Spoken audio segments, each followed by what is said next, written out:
Hi friends, तुम्हाला दिसत असेल इथे मी काहीतरी छान झणझणीत असं बनवलेलं आहे. तर बरोबर आहे, आज आपण बघणार आहोत झणझणीत असा पिठलं भात. पिठलं वेगळं नाही आहे आणि भात वेगळा करायचा नाही आहे, दोन्ही एकत्रच करायचं आहे. बघा कसा करायचा आहे, तो अगदी सोपा आहे. कधी कधी भाजीपोळी खायचा कंटाळा येतो, रात्रीच्या वेळेला काहीतरी गरम गरम हवं असतं, त्यासाठी बेस्ट आहे. बघा 2 बाउल मी तांदूळ जे आहेत धुवून घेतलेले आहे, छान स्वच्छ धुवून घेतलेले आहे.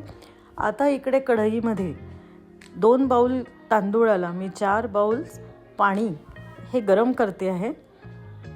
या पाण्याला छान उकळी येऊ द्यायची आहे आणि त्याच्यातच मी आता 1 चमचा तेल पण टाकणार आहे.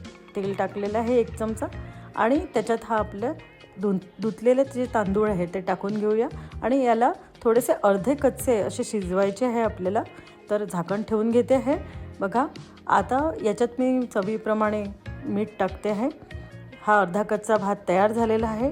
त्याचसोबत आता इकडे आपल्याला एका भांड्यामध्ये 1 बाउल बेसन पीठ घ्यायचं आहे. त्याच्यात अर्धा वाटी तुमच्या आवडीनुसार दही टाकायचं आहे, हळद टाकायची आहे, थोडंसं हिंग टाकायचं आहे आणि व्यवस्थित गुठळ्या न होऊ देता अशा प्रकारची पाणी टाकून कन्सिस्टन्सी करायची आहे. आवडीप्रमाणे मीठ टाकायचं आहे चवीनुसार आपल्या. आणि पहा आता हा तयार झालेला जो भात आहे अर्धा कच्चा, त्याला स्मूथ करून घेतलेला आहे आणि वरती ही जे बेसन पीठ आपण जे तयार केलेलं आहे ते टाकून घेऊया. छानसं पसरवून घेतलेलं आहे मी आणि मंद आचेवर आता मी याची वाफ काढते आहे. बघा मंद आचेवर आता पुन्हा झाकण ठेवून याला होऊ देऊया. थोडंसं झालेलं आहे. आता इकडे काय करायचं आहे, तडका पॅनमध्ये तेल घेतलेलं आहे, त्याच्यात मोहरी टाकायची आहे, जिरं टाकायचं आहे, तुम्हाला हवं जेवढा आवडेल तेवढा.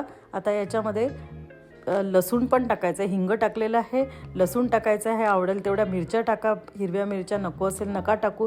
आणि छानसं लाल तिखट जितकं आवडतं तितकं टाका, मस्त खमंग झालं पाहिजे. आणि हा जो तडका आहे ना, हा आपल्याला वरून पसरवून घ्यायचा आहे.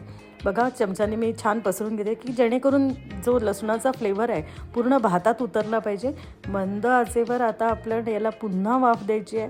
बघा खूप छान मस्त झणझणीत असा आपला पिठलं भात आता रेडी होतो आहे. वरून छानशी आपण बारीक चिरलेली कोथिंबीर घालूया. आता हा आपला झणझणीत भात तयार झाला आहे. चला मी सर्व करते आता आणि आपण मस्तपैकी खाऊया. हा भात सगळ्यांना आवडतो, लहानांपासून मोठ्यांप्रमाणे. आवडत असल्यास वरून पुन्हा तुम्ही तडका घेऊ शकता. तोच आपण जो केलेला तडका आहे थोडासा जास्त करून तो बाजूला ठेवा आणि आवडेपर्यंत पुन्हा घ्या. जरूर करा आणि कसं झालं आहे तर कमेंट करायला विसरू नका. बाय.